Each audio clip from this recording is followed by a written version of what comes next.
Il est 20 heures à Balikumbat, nous sommes dans le département du Ngoketundia, région du nord-ouest Cameroun. Madame, Monsieur, bonsoir. Bienvenue au journal du soir de ce 8 février 2021 sur Reflet d'Afrique Télévision au sommaire. 4 otages libérés, dont un grièvement blessé, des engins explosifs et des munitions récupérées. C'est le bilan de l'assaut des forces de défense et de sécurité dans une cachette d'otages à Bamenda, région du nord-ouest Cameroun. Un assaut qui s'est déroulé le 6 février 2021 à Takang, un quartier de la commune de Bamenda 2. Nous en parlons dans ce journal. Malgré des années qui passent, les mutilations génitales féminines continuent de faire des victimes au Cameroun. Et pour dénoncer cette pratique qui a de lourdes conséquences sur la jeune fille, une table ronde a été organisée par la mairie de la ville de Douala en fin de semaine dernière lors de la 14e journée internationale de tolérance zéro à l'égard des mutilations génitales féminines célébrée le 6 février 2021. Pas de changement à la tête de l'Union africaine. Moussa Faki Mahamat a été réélu à la tête de l'institution au cours de son 34e sommet qui s'est essentiellement déroulé en visioconférence à cause de la pandémie de la Covid-19. La présidente tournante de l'Union africaine, quant à elle, revient à la République démocratique du Congo, dirigée par Félix Tshisekedi. Madame, Monsieur, voilà pour les titres de ce journal.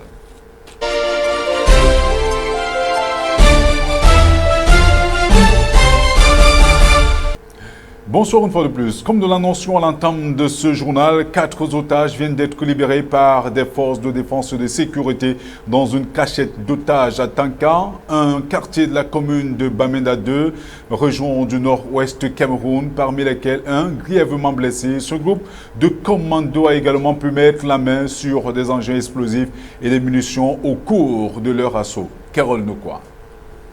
C'est une bonne nouvelle pour les familles des otages dont faisaient partie 2 élèves du lycée bilingue de Bayelkwem.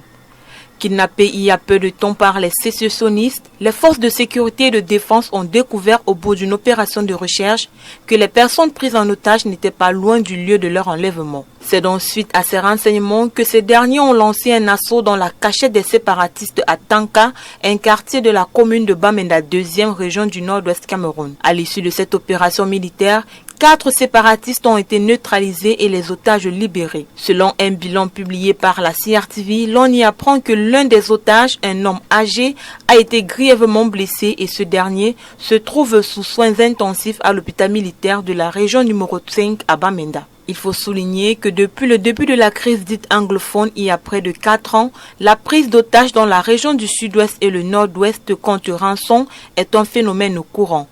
Le directeur Afrique centrale de l'ONG Human Rights Watch, Lewis Mutch, a affirmé que depuis 2017, les séparatistes armés opérant dans les régions anglophones du nord-ouest et du sud-ouest au Cameroun ont enlevé des centaines de personnes, dont des étudiants et des membres du clergé, dans un contexte où se multiplient les appels à la sécession des régions anglophones. Il convient surtout de rappeler que la crise qui sévit dans ces 2 régions du Cameroun a été initialement basée sur des revendications corporatistes des avocats et enseignants qui a basculé vers des revendications sécessionnistes fortes en raison des réponses jugées insuffisantes du gouvernement camerounais et du refus d'ouvrir un débat sur le retour au fédéralisme et de nombreuses violations des droits humains. Et selon un récent rapport de Crisis Group, c'est au total plus de 2500 personnes qui sont mortes au cours de cette crise, avec en moyenne près de 600 000 déplacés internes et des dizaines de milliers de réfugiés, dont 40 000 au Nigeria. En 4 ans, près de 250 villages ont été détruits et l'économie locale, qui représente environ 1/5 du produit intérieur brut du pays, est partie en fumée. Dans un rapport du gouvernement interpatronal du Cameroun publié en juillet 2018, on note que le conflit aurait entraîné une perte de 269 milliards de francs CFA et des grandes entreprises d'État comme la Cameroon Development Corporation, qui emploie des dizaines de milliers de personnes dans la zone anglophone, sont en grande difficulté. La Commission nationale anticorruption est aux côtés des jeunes à l'occasion de la 55e édition de la fête de la jeunesse au Cameroun. Le président de cette institution publique, le révérend Dr Dieudonné Massingan, va procéder demain, mardi 9 février 2021, à Yoko, dans le département du Bamekim, région du centre du Cameroun, au lancement de la campagne de sensibilisation des jeunes. Objectif, inculquer à ces derniers des valeurs d'intégrité, d'honnêteté et de respect des biens publics. Lydiane Fouguet. Ce qui ne t'appartient pas n'y touche pas. Un thème fort évocateur pour asseoir l'intégrité, l'honnêteté, le sens de la responsabilité et le respect des biens publics dans l'esprit de cette jeunesse montante. Ainsi, à l'âge adulte, ces jeunes pourront devenir des acteurs actifs de la lutte contre la corruption. Un mal qui se manifeste principalement par l'accaparement de ce qui ne nous appartient pas. Un défi incontournable que le président de la Commission nationale anticorruption, le révérend Dr Dieudonné Massingams, entend relever. C'est ainsi qu'à l'occasion de la 55e édition de la fête de la jeunesse au Cameroun, la CONAC a instauré cette campagne de sensibilisation dans le but de promouvoir l'intégrité au sein de la jeunesse et lui inculquer des valeurs fondamentales afin que celle-ci ne soit pas dans le futur la cible de l'opération Épervier du nom de cette campagne de lutte contre les prévaricateurs de la fortune publique initiée par le président Paul Biya en 2016 dans le cadre de la lutte anticorruption au Cameroun. La ville de Yako, dans le département du Bamekim, région du centre, bénéficiera de cette campagne de sensibilisation qui sera officiellement lancée demain mardi 9 février 2021 dans cette partie du pays. Ça sera au cours d'une cérémonie présidée par le président de la CONAC en présence des autorités administratives, traditionnelles et religieuses locales. Cet organisme national de lutte contre la corruption, mis en place par le chef de l'État par décret présidentiel numéro 2006/008 du 11 mars 2006 et placé sous son autorité directe, mène depuis quelques années de nombreuses activités de sensibilisation comme celle-ci pour débarrasser le Cameroun d'un fléau qui plombe les efforts du développement grâce aux actions de la communication. Il faut par ailleurs rappeler que depuis l'ouverture de la ligne verte, le 15 et 17, le 24 avril 2018, le nombre de dénonciations reçues à la CONAC est passé de 227 en 2008 à 987 en 2017. L'institution reçoit en moyenne 100 appels par jour. Preuve que désormais, il ne s'agit plus pour les citoyens de subir en silence ou en observateur passif les actes de corruption, mais d'être des acteurs du combat. Malgré des années qui passent, les mutilations génitales féminines continuent de faire des victimes au Cameroun. Et pour dénoncer cette pratique qui a de lourdes conséquences sur la jeune fille, une table ronde a été organisée par la mairie de la ville de Douala en fin de semaine lors de la 14e journée internationale de tolérance zéro à l'égard des mutilations génitales féminines célébrée le 6 février 2021. Lestine Femba pour les détails. L'inaction n'est pas une option. S'unir, récolter des fonds et agir pour l'élimination des mutilations génitales féminines, tel est le thème qui a meublé la 14e journée internationale de tolérance zéro à l'égard des mutilations féminines. À l'égard des mutilations génitales féminines célébrées tous les 6 février, établie en décembre 2012 pendant une assemblée générale de l'Organisation des Nations Unies qui a décidé de se mobiliser activement contre ces pratiques en consacrant le 6 février comme étant la journée dédiée à la sensibilisation contre les mutilations génitales féminines. Le Cameroun, au travers de la mairie de Douala, n'a pas manqué de lever la voix pour dénoncer ce fléau qui connaît un taux général de 1,4% à 20% de pratiques sur son sol. À cet effet, une table ronde a été organisée le 5 février 2021 à la salle des fêtes d'Aqua sur la connaissance des droits humains pour une jeune fille émancipée.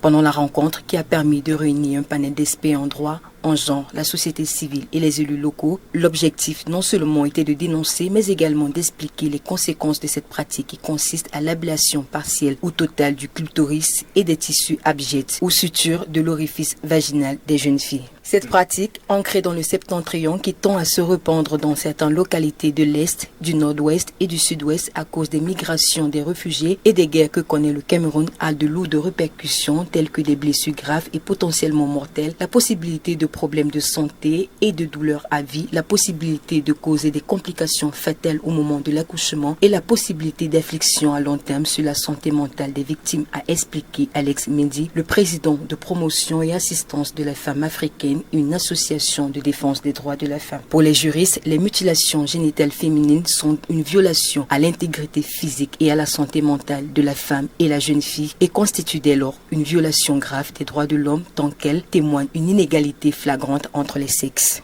Au niveau national, des efforts ont été déployés avec notamment la ratification de tous les instruments juridiques de lutte contre les mutilations génitales féminines, la criminalisation de ces actes à l'article 277 du Code pénal de 2016, l'adoption et l'application du plan d'action national de lutte contre ces pratiques dont l'objectif était de les réduire à plus de 50% en 2020. L'État s'est engagé à travers le ministère de la Promotion de la Femme et de la Famille en 2020 à intensifier la lutte contre les mutilations génitales féminines par la mise en place de brigades de surveillance et l'appui aux survivants et la création de partenariats avec d'autres acteurs. Le premier adjoint au maire de Douala a indiqué que la mairie est résolument engagée dans cette lutte avec la création d'une direction optionnelle et une sous-direction chargée des affaires sociales et de la famille.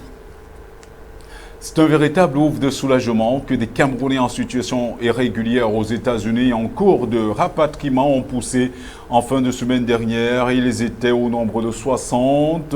Cette annulation fait suite à une décision prise le 4 février dernier par l'agence américaine en charge de la gestion des migrants illégaux. Les détails dans cet élément de Daniel Emebel.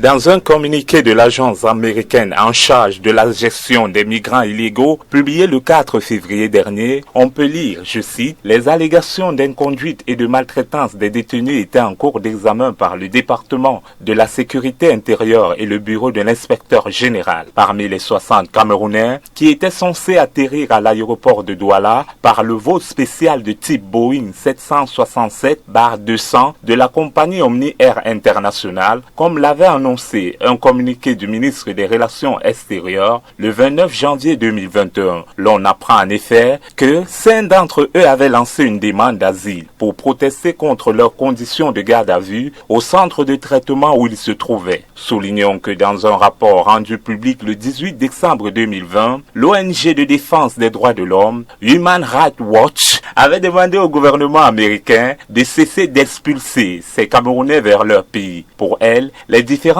crises sécuritaires qui s'écoulent au Cameroun sont pas de nature à garantir leur sécurité une fois de retour au pays. Pour Hilaria Allegrosi, chercheuse et senior à Human Rights Watch en Afrique centrale, le gouvernement américain devrait suspendre les refoulements vers le Cameroun à cause des graves menaces pour leur vie et leur liberté auxquelles les Camerounais seraient exposés à leur retour dans leur pays. Outre un risque généralisé de subir de graves dommages en raison de l'actuel climat de violence dans les régions de l'extrême nord, du nord-ouest et du sud-ouest. Avait-elle poursuivi, les personnes renvoyées au Cameroun sont également confrontées au risque de torture et de mauvais traitements du fait de leur opposition, réelle ou supposée, au gouvernement de Paul Biya. Human Rights Watch avait estimé que ces Camerounais, autant que les ressortissants des pays étrangers en situation irrégulière sur le sol américain,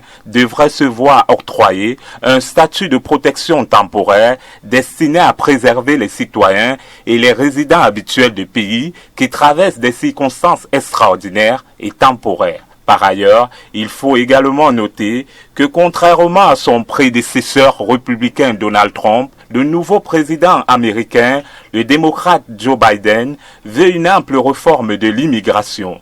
Il a déclaré le 2 février dernier vouloir faciliter la naturalisation de plusieurs millions d'immigrés vivant sur le sol américain. Telle est probablement la faveur accordée aux 60 Camerounais dans ce pays. Coopération bilatérale, un nouveau partenariat économique pour la période 2021-2027 vient d'être signé entre le Cameroun et l'Union européenne au cours de cette consultation coprésidée par le ministre camerounais de l'économie, de la planification et de l'aménagement du territoire Alamine Ousmane Meh et le chargé d'affaires, chef de la délégation de l'Union européenne par intérim Sébastien Bergion. L'occasion a été donnée à ce dernier de présenter au gouvernement camerounais ses priorités pour les 7 prochaines années. Carole Nokwa.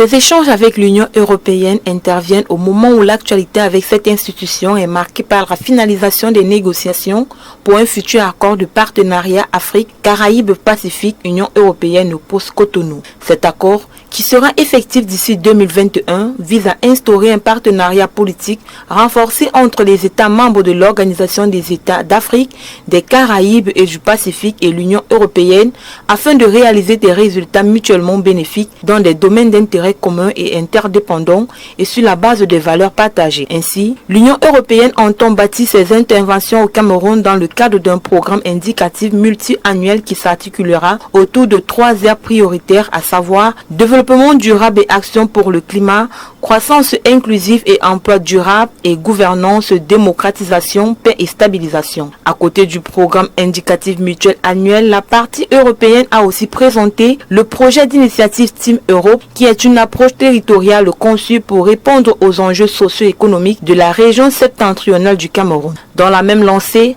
un accent a été mis sur les priorités régionales et le rôle central que devra jouer l'État du Cameroun. De plus, le Fonds européen de développement disparaîtra et sera remplacé par l'instrument de visionnage, de coopération au développement et de coopération internationale. Dans le fond, cette concertation avait pour objectif l'appropriation par le gouvernement camerounais de la programmation 2021-2027 de l'Union européenne en lien avec les priorités de développement économique du Cameroun. Des priorités de l'Union européenne qui cadrent bien avec celles contenues dans la nouvelle stratégie nationale de développement 2020-2030 que vient d'adopter le pays de Paul Biya. C'est donc une nouvelle ère qui s'ouvre s'agissant des relations entre les deux pays. Il convient de rappeler que le groupe des États d'Afrique, des Caraïbes et du Pacifique est une organisation instituée en 1975 par l'accord de Georgetown. Et aux membres initiaux de cette organisation se sont ajoutés d'autres États signataires de la Convention de Lomé, puis de l'accord de Cotonou et de ses itérations. L'objectif de cet accord était de coordonner l'opération de ses membres avec les États européens et de peser davantage dans les négociations des accords de coopération avec la communauté économique. Avec l'adhésion de nouveaux États membres de la communauté économique européenne, le nombre de ces États s'est élargi rapidement, notamment avec les membres du Commonwealth. Le groupe rassemble 79 pays depuis 2020, 48 pays d'Afrique subsaharienne, 16 des Caraïbes et 15 du Pacifique. Dans le cadre de l'aide au développement, plusieurs fonds européens de développement ont été dirigés vers ces régions. Ce 8 février 2021 marque la fin de la célébration de la journée mondiale sans téléphone. Célébrée les 6, 7 et 8 février, elle vise à inviter le public à réfléchir sur l'usage qu'il fait des téléphones portables. Toutefois, cet outil de communication apparaît au fil des jours comme faisant partie intégrante de notre quotidien, au point où s'en passer toute une journée relève de l'inédit. Daniel Mbebel a rencontré quelques utilisateurs dans la capitale économique du Cameroun. Son reportage. Le téléphone, qui plus est, le téléphone portable a pris peu à peu plus de place dans nos vies. Cet outil est en passe de devenir incontournable au quotidien. Passer une journée sans toucher à son téléphone ou même sans téléphone relèverait de l'inimaginable, au point de créer une psychose chez plusieurs citoyens.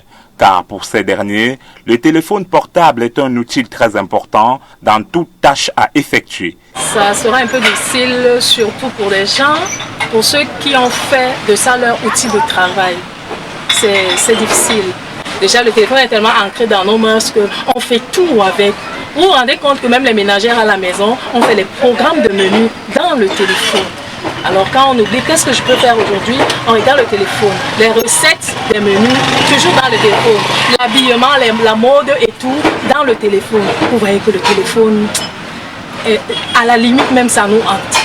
Donc on ne peut pas passer, c'est difficile de passer une journée sans téléphone. Non, c'est pas possible. Ouais. Pas possible. Parce que vraiment, le téléphone, déjà, c'est une priorité et déjà, c'est un bureau. Pour nous qui sommes les entrepreneurs, hein, les coups de fil, le boulot et la famille aussi. On ne vit pas proche de la famille, donc le téléphone doit toujours être allumé et on doit toujours avoir sur nous. Voilà, c'est ça. Il est tellement indispensable au même titre qu'une carte nationale d'identité, voire leur deuxième femme. Non, il ne faut pas passer une journée sans ça. C'est comme ma femme, c'est plus que la carte d'identité.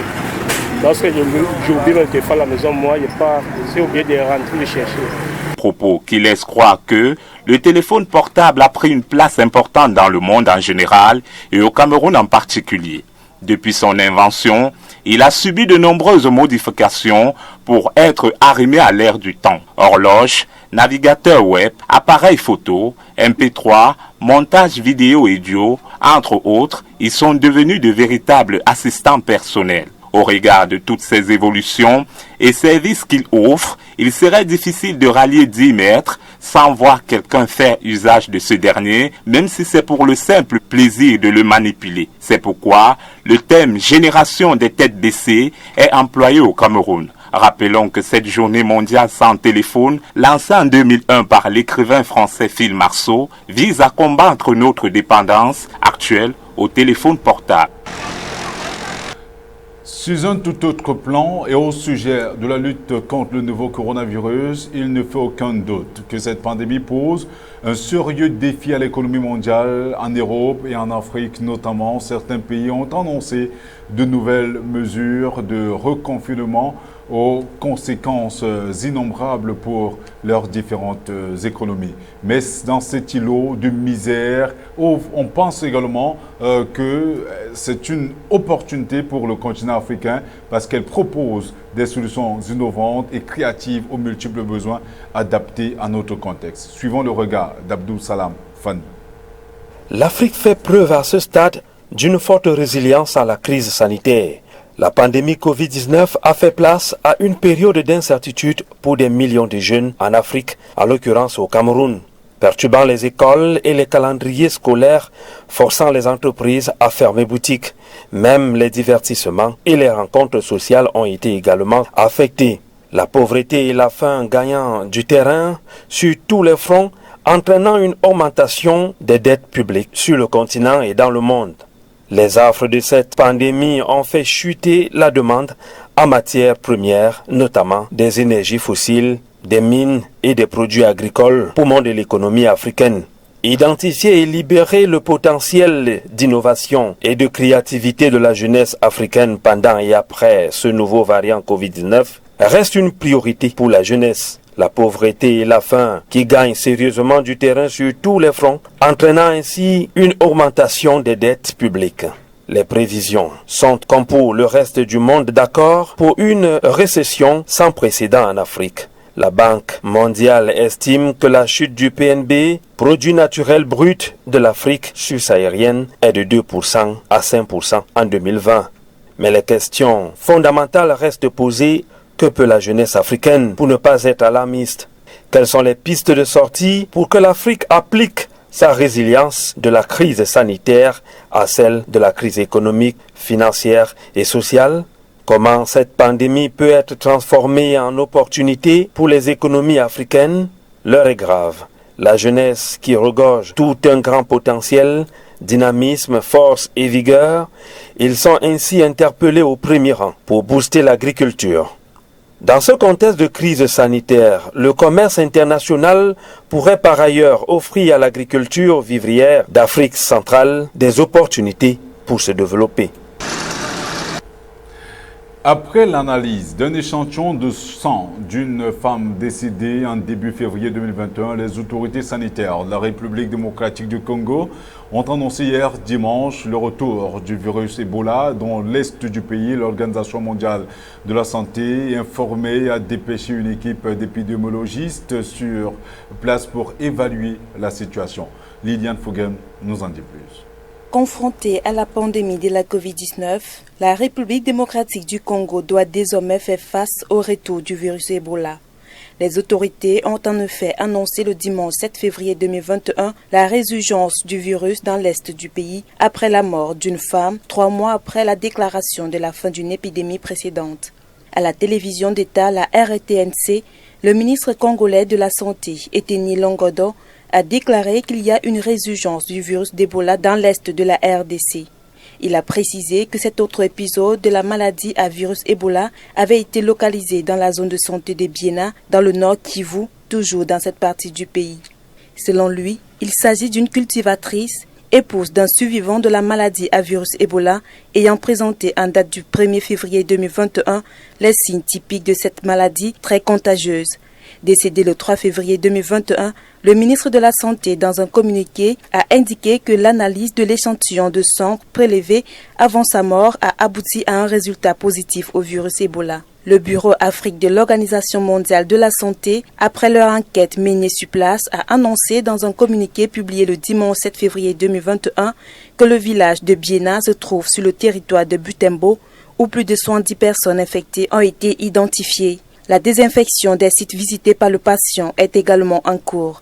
L'OMS a ajouté que cette ville était l'un des épicentres de la précédente épidémie d'Ebola dans l'est de la RD Congo et qu'il n'est pas rare que des cas sporadiques surviennent après une épidémie majeure.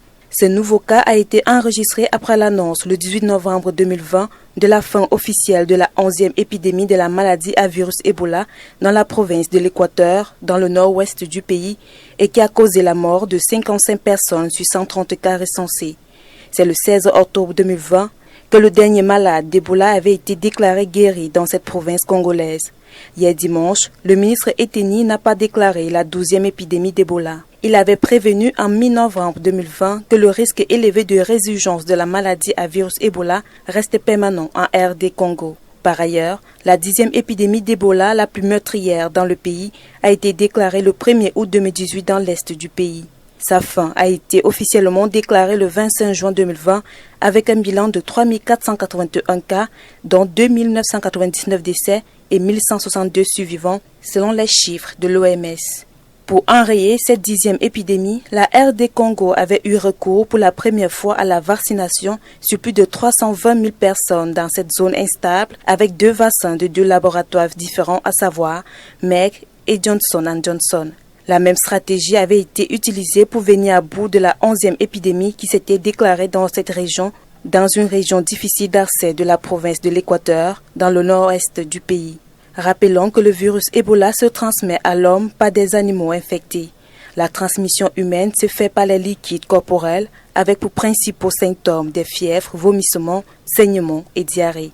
L'OMS redoute à chaque résurgence d'Ebola une propagation du virus dans le monde. L'agence onusienne avait d'ailleurs élevé la précédente épidémie dans l'Est au rang d'urgence sanitaire internationale. Il faut aussi rappeler que la RD Congo fait aussi face à l'épidémie de Covid-19 avec 23 599 cas et 681 décès. Pas de changement à la tête de l'Union africaine. Moussa Faki Mahamat a été réélu à la tête de l'institution au cours de son 34e sommet qui s'est essentiellement déroulé en visioconférence à cause de la pandémie de Covid-19. La présidence tournante de l'Union africaine, quant à elle, revient à la République démocratique du Congo, dirigée par Félix Tshisekedi. Au Tchad, Idriss Déby a été investi par son parti pour se présenter aux élections présidentielles qui auront effectivement lieu en avril prochain. Il aura en face de lui le candidat de l'alliance de l'opposition formé la semaine dernière, Thierry Blanchard-Sop, pour les détails. L'ancien Premier ministre tchadien Moussa Faki Mahamat a été réélu à la tête de la Commission de l'Union africaine par 51 des 55 États membres pour un mandat de 4 ans. C'était à la faveur d'un sommet organisé exclusivement en ligne pour éviter toute contamination due au coronavirus. Seul candidat à sa succession, il faisait face à des accusations d'une culture de harcèlement sexuel, de corruption et d'intimidation au sein de la commission, selon une récente note de l'International Crisis Group. Moussa Faki Mahamat sera secondé par Monique Sanzabagangwa, la vice-gouverneure de la Banque nationale du Rwanda. Selon les nouvelles règles de gouvernance, les 2 personnes à la tête de la Commission africaine doivent respecter le principe de parité. Également, la présidence tournante de l'institution revient au chef d'État de la République démocratique du Congo, Félix Tshisekedi, pour une durée d'1 an. Il a exposé un programme ambitieux portant à la fois sur la lutte contre le changement climatique, les violences sexuelles, la promotion de la zone de libre-échange continentale africaine, la ZLECAf, ou encore le méga-projet de barrage hydroélectrique Inga dans son pays. Au Tchad, Idriss Déby a été investi candidat aux élections présidentielles du 11 avril prochain par son parti, le Mouvement patriotique du salut, le MPS. Candidat à sa propre succession, Il souhaite ainsi briguer un 6e mandat à la tête du pays qu'il dirige d'une main de fer depuis 30 ans. Malgré l'important soutien dont il bénéficie de la communauté internationale pour son rôle dans la lutte contre les groupes djihadistes au Sahel, il est accusé de s'accrocher au pouvoir par l'opposition.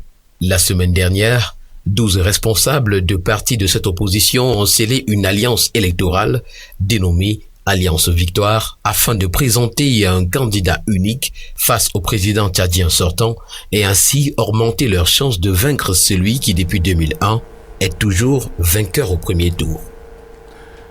En sport, championnat d'Afrique des Nations de football CHAN 2020, c'est sur une défaite que les Lions indomptables du Cameroun, qui évoluaient pourtant à domicile, ont terminé la compétition samedi dernier à l'occasion du match pour la 3e place disputée contre la Guinée-Conakry. Salomon Mbanga et ses coéquipiers se sont inclinés 2 buts contre 0. Savio Ngassa revient sur le déroulé de cette rencontre. Le calice jusqu'à la lie pour le Cameroun. Humilié par le Maroc 4-0 en demi-finale de son CHAN, le pays hôte s'est à nouveau incliné, cette fois-ci face à la Guinée ce samedi au stade de la Réunification, à l'occasion du match pour la 3e place. Le Sili national pourtant présente un 11 de départ remanié, notamment avec Nyanya Bari, 2e meilleur buteur de la compétition laissé sur le banc de touche avant le coup d'envoi. 9 minutes après le début de match, les hommes de Konfori Lapé Bangoura prennent le devant. Morla Isila, joueur de Oré Athletic Club, ce joue de la défense du Cameroun, s'infiltre dans la surface de réparation, décroche une frappe dédiée au passage par Etam Ngombe. Achou Kerido est battu, ça fait 1-0 pour la Guinée. Après cette ouverture de score guinéenne, les Lions A' prennent le jeu à leur compte, mais leurs incursions restent timides, à l'image de cette tête à bout portant et trop molle de Manicré, bien capté par Moussa Camara, le dernier rempart guinéen. Ou encore ce centre, dégagé en catastrophe par la défense guinéenne au second poteau. Passé l'orage, le Sili national fait parler son efficacité. Bangoura sur son 2e tir dans le match, punit Achou Kerido trop avancé. À la 45e minute, le Sili national mène 2-0, à la grande satisfaction de ses supporters. Et c'est sur ce score que les deux équipes vont à la pause. Au retour des vestiaires, les joueurs de Martin Tungu-Pilé se montrent trop tendres devant les buts guinéens. Conséquence, Félix Oken de Coton Sport de Garoua, Ngona Tiati du Canon Sportif de Yaoundé et compagnie n'inscriront pas le moindre but dans ce match. Après son échec à ce niveau de la compétition en 2016, la Guinée se hisse sur le podium pour la première fois de son histoire, tandis que le Cameroun concède une nouvelle défaite, synonyme de déception pour les supporters et les joueurs de cette équipe. Forcément, ça va gronder. Madame, Monsieur, c'est ici que nous mettons un terme à ce journal. Merci d'avoir suivi. Toute notre compassion émue à Benjamin Boum, qui a été victime d'une agression ce week-end en son domicile. On espère, on lui souhaite simplement prompte guérison. C'est ici, effectivement, que nous mettons définitivement un terme à ce journal. Merci d'avoir suivi, nous le disions tout à l'heure. Donnons-nous rendez-vous demain quand il sera exactement 20h. Bonsoir.